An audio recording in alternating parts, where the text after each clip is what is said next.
오늘 하나님께서 우리들에게 주시는 말씀은 신약성경 에베소서 5장입니다. 오늘은 에베소서 5장 15절에서 21절까지의 말씀입니다.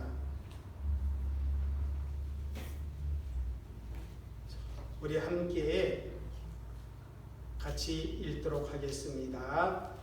그런즉 너희가 어떻게 행할지를 자세히 주의하여 지혜 없는 자같이 하지 말고 오직 지혜 있는 자같이 하여 세월을 아끼라. 때가 악하리라. 그러므로 어리석은 자가 되지 말고 오직 주의 뜻이 무엇인가 이해하라. 술 취하지 말라. 이는 방탕한 것이니 오직 성령으로 충만함을 받으라. 시와 찬송과 신앙 노래들로 서로 화답하며 너희의 마음으로 주께 노래하며 찬송하며 범사의 우리 주 예수 그리스도의 이름으로 항상 아버지 하나님께 감사하며 그리스도를 경외함으로 피차 복종하라. 아멘. 할렐루야. 우리 하나님의 말씀을 통해 우리의 심령이 새로워지며 회복되어지는 그러한 은혜가 있기를 바랍니다.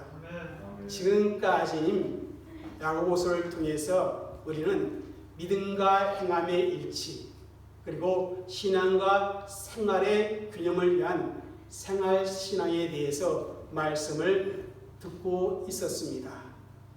여러분, 이것은 그리스도인으로서 이 세상을 어떻게 살아가야 할 것인가, 그것에 대한 고민으로 그 말씀을 선택했습니다. 우리가 살아가는 이 인생은 오직 한 번뿐입니다. 어느 누구도 두 번 살지는 못합니다. 그러므로 오직 한 번뿐인 이 인생을 예수님을 믿는 그리스도인으로서, 그리고 영생을 소유한 천국 시민으로서 이 세상에서 믿음으로 잘 살아가야 합니다. 그래야만 인생의 참된 목적인 하나님을 영화롭게 하는 성숙한 그리스도인이 될 수가 있습니다. 그러므로 예수 믿는 사람으로서 우리가 어떻게 살아야 하는가, 이 문제는 참으로 중요한 문제라, 그렇게 말할 수 있습니다. 그래서 오늘 읽은 본문에서 사도 바울은 이렇게 권면을 합니다. 15절을 읽겠습니다. 그러므로 너희가 어떻게 행할지를 자세히 주의하여 지혜 있는 자같이 하지 말고 지혜 있는 자같이 하여. 사도 바울은 우리 예수 믿는 사람들로 하여금 지혜 있는 자같이 행하라, 그렇게 지금 권면하고 있습니다. 여러분, 야고보서를 통해서 지혜는 몇 가지가 있다, 그렇게 말씀을 들었습니까? 두 가지가 있다고 말씀을 드렸습니다. 위로부터 내려온 하늘에 속한 지혜와, 그리고 위로부터 내려오지 않은 세상에 속한 지혜, 이렇게 두 가지가 있습니다. 여러분, 위로부터 내려온 하나님이 주신 지혜는 참 지혜이지만 세상에 속한 사람에게서 나오는 그 지혜는 땅 위의 것이요, 정욕의 것이요, 귀신의 것이라, 그렇게 말씀하였습니다. 그래서 그 지혜는 거짓 지혜라, 그렇게 말할 수 있습니다. 그러므로 정말 성경에서 말씀하는 참 지혜란 반드시 여호와를 경외하는 것에서부터 출발한다, 그렇게 말해야만 합니다. 오늘 읽은 본문은 이런 지혜 있는 자의 삶의 세 가지 모습을 말씀하고 있습니다. 첫째 모습은 이것입니다. 16절 읽겠습니다. 세월을 아끼라. 때가 악하니라. 세월을 아끼는 것입니다. 하나님이 주신 시간들의 기회를 내가 잘 활용하고 정말 잘 순용해서 내 것으로 만들어가는 것이 뭐다? 지혜다. 그 시간들이 하늘에 계수되는 그러한 삶을 사는 것이 지혜다. 이렇게 말씀합니다. 둘째 모습은 이렇습니다. 17절 읽겠습니다. 그러므로 어리석은 자가 되지 말고 오직 주의 뜻이 무엇인가 이해하라. 예수 믿는 사람은 누구나 할 것 없이 자신의 뜻보다 혹은 어느 사람의 뜻보다 하나님의 선하시고 기뻐하시고 온전하신 뜻이 무엇인지 그것을 이해하고 그것을 이루어가는 것이 성도의 지혜라. 그렇게 말하고 있는 것입니다. 그리고 셋째 모습은 이것입니다. 18절을 읽겠습니다. 시작. 술 취하지 말라. 이는 방탕한 것이니 오직 성령으로 충만함을 받으라. 여러분, 지혜 있는 성도는 성령의 충만함을 사모합니다. 그리고 계속 자신의 삶에 성령으로 가득 채워가고자 하는 그러한 기도가 있습니다. 그리고 여러분, 성령으로 충만한 사람의 입에서는 무엇이 나오는 줄 압니까? 하나님을 찬송하는 노래들로, 그리고 그 찬송은 하나님을 향한 감사로 이어지고, 그리고 성도들의 삶 속에서 서로 복종하는 모습으로 나타난다. 그렇게 말씀을 주고 있습니다. 19절 20절을 읽겠습니다. 시작. 시와 찬송과 신령한 노래들로 서로 화답하며 너의 마음으로 주께 노래하며 찬송하며 범사의 우리 주 예수 그리스도의 이름으로 항상 아버지 하나님께 감사하며. 저는 11월이라서 우리가 한국에 있으면 이 11월을 감사의 절기라, 감사의 달이라 이렇게 표현하기도 하죠. 그래서 오늘 초점을 이 20절에 맞추려고 합니다. 범사의 우리 주 예수 그리스도의 이름으로 항상 아버지 하나님께 감사하며. 우리 성경은 이렇게 배열되어 있는데 헬라어와 어순이 좀 다릅니다. 헬라어 어순대로 이 말씀을 배치하면 이렇게 읽습니다. 한번 읽어보겠습니다. 시작. 가로 안에 있는 까지도 같이 읽으세요. 시작. 감사하라 항상, 감사하라 범사에, 감사하라 우리 주 예수 그리스도의 이름으로, 감사하라 아버지 하나님께. 예, 감사하라고 하는 단어가 제일 앞에 나오고 이 단어가 나머지 부분을 다 어떻게 합니까? 수식해 주는 겁니다. 그래서 감사하라 항상, 감사하라 범사에, 감사하라 우리 주 예수 그리스도의 이름으로, 감사하라 아버지 하나님께. 이렇게 다시금 번역할 수도 있습니다. 그래서 이 어순에 따라서 오늘 제가 전하고자 하는 말씀의 제목은 이것입니다. 읽겠습니다. 진정. 진정 감사란 무엇인가? 여러분, 우리 예수님 믿는 사람들이 감사하는데요. 그 감사 속에 과연 진정함이 묻어 있는가 한번 심각하게 고민해 봐야 합니다. 감사하는 생활을 하는데 과연 그의 마음속에서 우러나는 진실된 감사 생활인가 한번 오늘 고민해 보자는 것입니다. 먼저 진정한 감사는 어떠한 것인가? 바로 이것입니다. 읽겠습니다. 시작. 진정한 감사는 항상 감사하는 것입니다. 여기 항상, 이 말은 시간적 의미를 가진 단어입니다. 그래서 언제나 혹은 매사에 감사해야 한다, 그런 뜻입니다. 여러분, 진정한 감사는요, 항상 감사하는 습관을 가진 사람만이 할 수가 있다는 것입니다. 상황에 따라서 감사하기도 하고 또는 불평하기도 한다면 그것은 진정한 의미에서 감사하는 사람이라 그렇게 말하기가 좀 어렵다는 것입니다. 어제는 감사했는데 오늘은 원망하고 불평하면 그를 가리켜 진정한 감사의 사람이라 말하기가 참 쉽지 않다는 것입니다. 그런데 여러분, 말이 쉬워서 그렇지 어떻게 그렇게 항상 감사하는 습관을 가지고 살아갈 수 있겠습니까?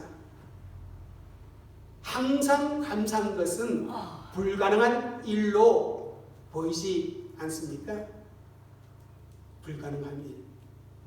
그런데 아니라는 것입니다. 가능하기에, 항상 감사하는 것이 성도에게는 가능하기에, 그죠? 이 하나님의 말씀을 사도 바울이 받아서 누구에게 주신 거예요? 우리에게 주신 거라는 겁니다. 어떻게 해야 항상 감사할 수 있습니까? 오늘 15절의 말씀처럼요, 자세히 주의하여 지혜 있는 자로 행할 때 가능한 것입니다. 매 순간 여호와 하나님을 경외하는 믿음으로 살아가게 되면 항상 감사할 수 있다는 것입니다. 항상 하나님의 사랑과 하나님의 은혜와 하나님의 선하심을 내 마음속에 생각하면 감사하지 않을 수가 없다는 것입니다. 언제나 성령의 인도하심을 따라서 성령으로 충만하게 채워지는 그런 삶을 살면 항상 감사할 수 있다는 것입니다. 여러분, 그 예를 오늘 본문에서 말한 사도 바울에게 찾을 수가 있습니다. 빌립보서에 보면, 여러분, 빌립보서는 어디서 썼어요? 옥중에서 쓴 편지라 그럽니다. 에베소서도 마찬가지지만 현실적으로 보면 바울에게는 감사할 만 일이 아무것도 없습니다. 지금 감옥에 갇혀 있고요, 가진 것도 별로 없는데 몸도 나이가 들어 병들었습니다. 언제 재판을 받을지, 또한 재판의 결과가 어떻게 될지 알 수 없는 그러한 상황입니다. 그런데 그럼에도 불구하고 빌립보에서 자신이 옥중의 매임으로 복음을 전파된다는 그 사실에 의해 기뻐하고 또한 기뻐한다라고 거듭 자기의 심정을 고백합니다. 그러면서 빌립보 교회 성도들에게 옥중에 매인 그런 죄수로 있는 사도 바울이 자유를 가지고 있는 빌립보 교회 성도들에게 뭐라고 말씀하는? 주 안에서 항상 기뻐하라. 내가 다시 말하니 기뻐하라. 그렇게 권면을 합니다. 그러면서 빌립보서 4장 13절에 이렇게 말씀합니다. 읽겠습니다. 아무것도 염려하지 말고 다만 모든 일에 기도와 간구로 너희 구할 것을 감사함으로 하나님께 아뢰라. 사랑하는 성도 여러분, 이것이 바로 성령으로 충만한 지혜로운 성도의 삶의 모습입니다. 여러분, 감사하는 사람은 곧 성도들입니다. 감사하되 항상 감사할 수 있는 사람은 성숙한 그리스도인, 성숙한 성도들입니다. 그러므로 여러분, 감사는 하나님을 경외하는 사람들이 가지고 있는 뭐다? 생활 습관이라 이렇게 말할 수 있습니다. 또 항상 감사하는 성도는 참으로 지혜 있는 성도라 그렇게 불리움을 받게 되는 것입니다.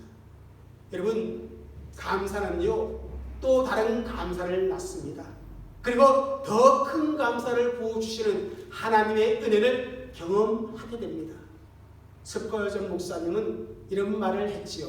한번 읽겠습니다. 같이 시작. 하나님은 별빛에게 감사하는 자에게 달빛을 주시고 달빛에 감사하는 자에게 햇빛을 주시고 햇빛에 감사하는 자에게는 영원히 지지 않는 은혜의 빛을 주신다.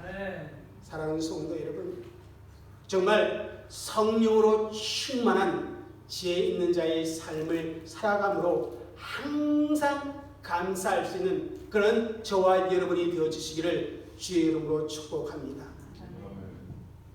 둘째, 진정한 감사는 어떤 것인가?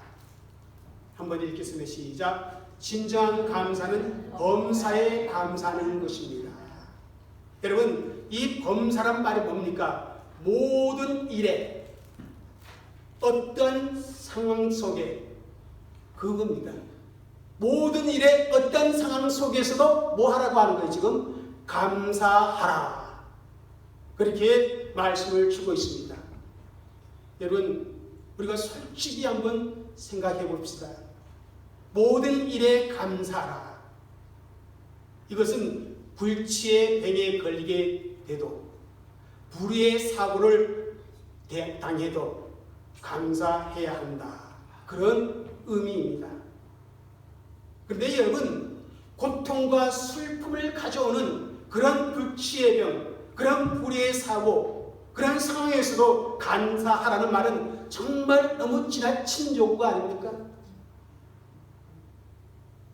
물론 그 모든 일을 통하여 협력하여 선을 이룬다고 하나님은 분명히 말씀하셨고, 우리가 그 말씀을 또한 알고 믿고 있지만은 어떻습니까? 생각지도 못한 그런 어려운 일, 불행, 감당하기 정말 힘든 고통 속에는 사실 감사보다 뭐가 나옵니까? 원망과 불평이 자연스럽게 나올 수밖에 없습니다. 이것이 인간의 실상입니다. 그런데 여러분, 하나님은요, 요한을 경외하며 하나님의 영으로 감동한 자는, 하나님의 신실함을 믿는 자는 그럴 수 있다라고 말씀을 하고 있다는 겁니다. 여러분, 성경에 그리고 역사 속에 그런 예가 무궁무진 많습니다. 한번 여러분 욥을 보십시오. 그는 하루아침에 사랑하는 열자는 모두 잃어버렸습니다. 그 많던 재산 한꺼번에 다 잃어버렸습니다. 건강도 잃어버렸습니다. 그 모습을 보고 아내는 차라리 하나님을 저주하고 죽으라고 그렇게 독서를 퍼붓습니다. 그러나 욥은 우리가 잘 알다시피 끝까지 하나님께 찬양하며 감사합니다. 여러분, 욥기 1장 21절을 읽겠습니다. 내가 모태에서 알몸으로 나왔은즉 또한 알몸이 그리로 돌아가올지라. 주신 이도 여호와시요 거두신 이도 여호와시니 여호와의 이름의 찬송을 받으실지니이다. 여러분, 욥은 하나님이 복을 주실 때도 감사했지만 그 모든 것을 거두고 가실 때도 감사하며 찬양했다는 것입니다. 어떻게 그럴 수가 있습니까? 욥은요, 지혜의 근본이 되시는 여호와 하나님을 경외하였기 때문에, 여호와 하나님의 신실성을 믿었기 때문에 그렇습니다. 욥기 1장 1절을 읽겠습니다. 시작. 욥이라 불리는 사람이 있는데 그 사람은 온전하고 정직하여 하나님을 경외하며 아에서 떠난 자더라. 하나님을 경외했다라고 분명히 말씀을 하고 있습니다. 그런 욥이 우리가 하나님께 복을 받았은즉 하도 받지 아니하겠느냐, 그렇게 아내에게 말을 하고 있는 것을 봅니다.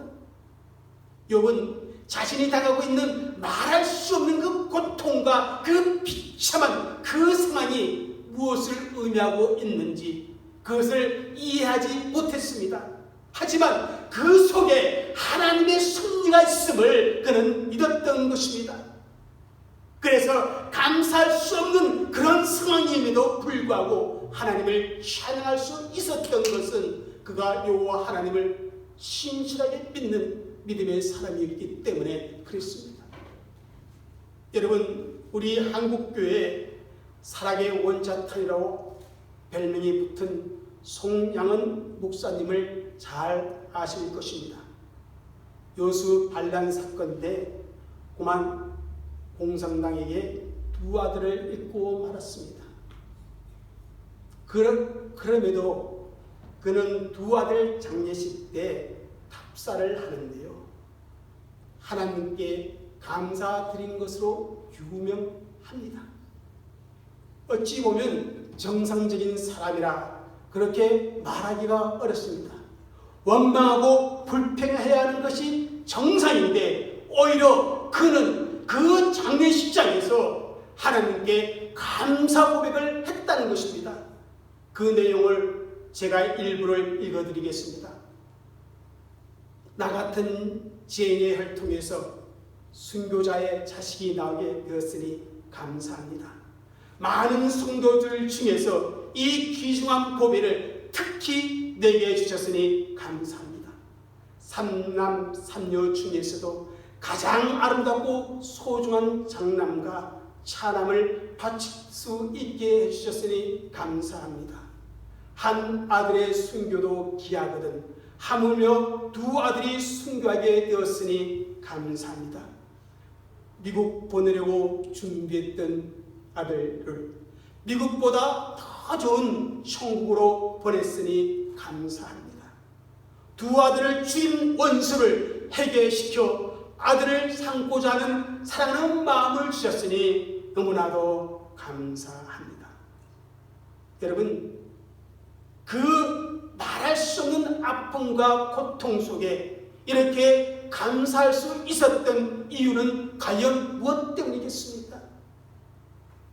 그는 역경 중에서 그와 같은 진리와 하나님의 상을 찾는 기쁜 마음에서, 그리고 내게 감사할 수 있는 여유 있는 믿음을 주신 것에 대해서, 그리고 예수 그리스도 때문에 이렇게 감사할 수 있음을 고백을 했습니다. 또 여러분, 우리가 잘 알고 있는 구약 선지자 하박국에게는 감사할 만한 일이 좀도 없습니다. 무화과나무도 무성하지 못하고 포도나무에 열매도 없고 감람나무에 솔추도 없습니다. 밭에 먹을 것이 전혀 없습니다. 우리의 양도 외양간에 소도 없습니다. 그럼에도 불구하고 그는 하나님을 찬양하고 하나님께 감사를 드립니다. 이것이 바로 범사에 감사하는 모습입니다. 여호와를 경외하고 하나님의 신실성을 믿고 성령으로 충만한 믿음의 사람은 지혜롭게 인생을 살아가면서 모든 상황 속에서 어떤 사건 속에서도 하나님을 향하여 감사할 수 있다는 사실을 성경과 역사는 우리에게 보여주고 있습니다. 범사에 감사할 수 있는 그런 성도들이 되시기를 주의 이름으로 축복합니다. 아멘. 셋째, 진정한 감사는 어떤 감사입니까? 바로 이런 감사입니다. 읽겠습니다. 시작. 진정한 감사는 그리스도의 이름으로 감사하는 것입니다. 여러분, 예수 그리스도의 이름으로 감사를 드릴 때 진정한 감사가 가능하다는 것입니다. 그러면 예수 그리스도의 이름으로 감사하라, 이 말씀은 구체적으로 어떤 의미가 있겠습니까? 그 의미를 한번 찾아보도록 하겠습니다. 마태복음 18장 5절입니다. 읽겠습니다. 시작. 누구든지 내 이름으로 이른 어린 아이 하나를 영접하면 곧 나를 영접하리니. 예수님께서 어린 아이를 내 이름으로 영접하라, 그렇게 말씀하고 있는 것입니다. 그렇다고 해서 어린 아이 예림을 부르되 예림아 내가 예수 이름으로 너를 맞이해드릴게, 이런 의미가 아니죠. 그죠? 뭐랍니까?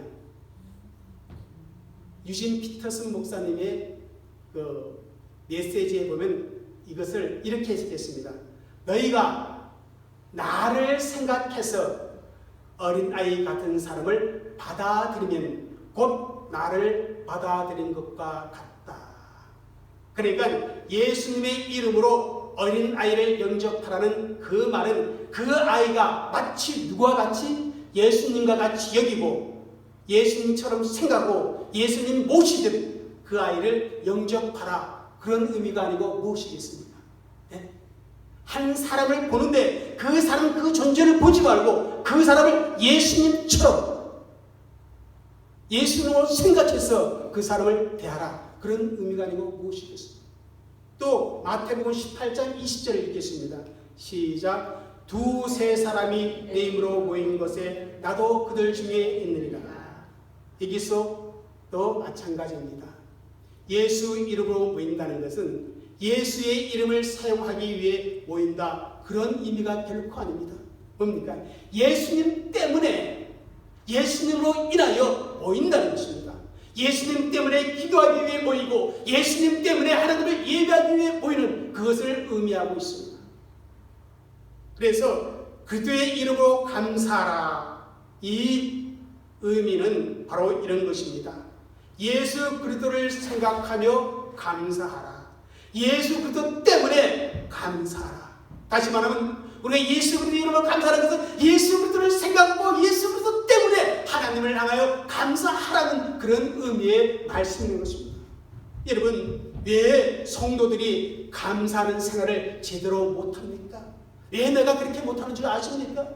상황을, 환경을 감사의 조건으로 삼기 때문에 그렇습니다. 그런데 여러분, 상황이란 어떻게 보면 수시로 바뀌는 거예요. 수시로. 오늘은 저분이 내게 잘해줘서 얼마나 감사했는지요, 하나님께. 그런데 내일은 그 사람이 나한테 별로 힘들어요. 얼마나 마음이 원망하고 불평스러운지. 그게 내 모습이에요. 그래서 상황을 감사의 조건으로 삼으면 진정한 감사 생활을 할 수 없습니다. 오직 예수 그리스도를 감사의 이유로 삼는다면 우리가 감사하지 못할 상황이 없다는 것입니다. 아멘. 사랑하는 성도 여러분, 예수 그리스도의 이름 때문에 진정한 감사를 드릴 수 있는 저와 여러분이 되어주시기를 주의 이름으로 축복합니다. 아멘. 마지막으로 우리의 진정한 감사는 어떠한 감사가 되어야 하겠습니까? 읽겠습니다. 시작. 진정한 감사는 아버지 하나님께 감사하는 것입니다. 예, 아버지 하나님께 감사하는 것이라. 그렇게 마지막으로 말씀 주고 있습니다. 여러분, 아버지 하나님께 감사하는 것이요, 모든 감사에 뭐가 되는지 아세요? 기초가 되고 기준이 되는 것입니다. 부모에게 감사하는 1도, 스승에게 감사하는 1도, 그리고 가족이나 이웃이나 친구에게 감사하는 1도, 모두 다 하나님께 감사하는 마음이 있어야만 가능한 감사라는 사실을 우리는 기억해야 합니다. 그러므로 하나님께 대한 감사는 모든 감사의 기본이요 사람의 본분입니다. 마치 자식이 부모에게 효도하는 것은 아무런 조건이나 이유가 없듯이 인간이 하나님을 섬기며 그 하나님을 향하여 감사하는 것은 당연한 인간의 뭡니까? 의무라는 사실입니다. 그런데 중요합니다. 아버지 하나님께라고 했습니다. 여러분, 이게 얼마나 은혜로운 말인지 아십니까? 구약 이스라엘 백성들은 감히 하나님을 향하여 아버지라 부를 수가 없었습니다. 그러나 예수 믿는 저와 여러분은, 이 시대에 사는 모든 성도들은 하나님을 아버지라 부를 수 있습니다. 그 이유는 영접하는 자, 곧 그 이름을 믿는 자들에게는 하나님의 자녀가 되는 권세를 주셨다, 그렇게 말씀하셨기 때문에 그렇습니다. 다시 말하면 예수님이 우리를 위해 죽으시고 우리를 위해 부활하시고 우리를 위해 성령을 보내주신 그 사실을 믿음으로 받아들임으로 아버지 그렇게 하나님을 부를 수 있다는 것입니다. 예수님이 가르쳐준 기도에도 보면 하늘에 계신 우리 아버지요, 하나님을 아버지라 부릅니다. 한없이 부족한데요, 그 놀라운 사랑을 받았는데요, 그럼에도 불구하고 하나님을 아프게 하는 일이 얼마나 많지요. 그런 우리가 하나님을 아버지로 부를 수 있다는 것은 놀라운 특권이 아닐 수 없습니다. 하나님을 아버지로 둔 자녀들은요, 그 어떤 일도 결코 염려하거나 두려워할 필요가 없습니다. 왜냐하면 우리의 아버지 하나님은 전능하신 분이기 때문에 그렇습니다. 그런데 그분이 바로 이렇다고 예수님은 말씀해 주고 있습니다. 상상순인데요, 마태복음 7장 9절에서 11절을 읽겠습니다. 시작. 너희 중에 누가 아들의 떡을 달라 하는데 돌을 주며 생선을 달라 하는데 뱀을 줄 사람이 있겠느냐? 너희가 악한 자라도 좋은 것으로 자식에게 줄 줄 알거든. 하물며 하늘에 계신 너희 아버지께 구하는 자에게 좋은 것으로 주시 않겠느냐? 하나님은 자녀된 우리에게 가장 좋은 것으로 주시는 분임을 예수님은 말씀해주고 있습니다. 그러니까 우리는 자녀로서 아버지에게 구하기만 하면 되는 것입니다. 만일 우리가 구했는데도 주시지 않는다면 거기에는 우리가 알지 못하는 어떤 선한 의도와 이유가 있다고 믿으면 되는 것입니다. 그렇게 받아들이면 되는 것입니다. 만일 우리에게 시련과 환난이 닥쳐온다면 그것 또한 우리를 단련시키기 위한 그런 하나님의 테스트다. 더 좋은 곳으로 주시기 위한 하나님의 시험이다. 그리고 그 속에는 분명히 아버지의 무엇인가 뜻이 있을 것이다. 그렇게 믿으면 되는 것입니다.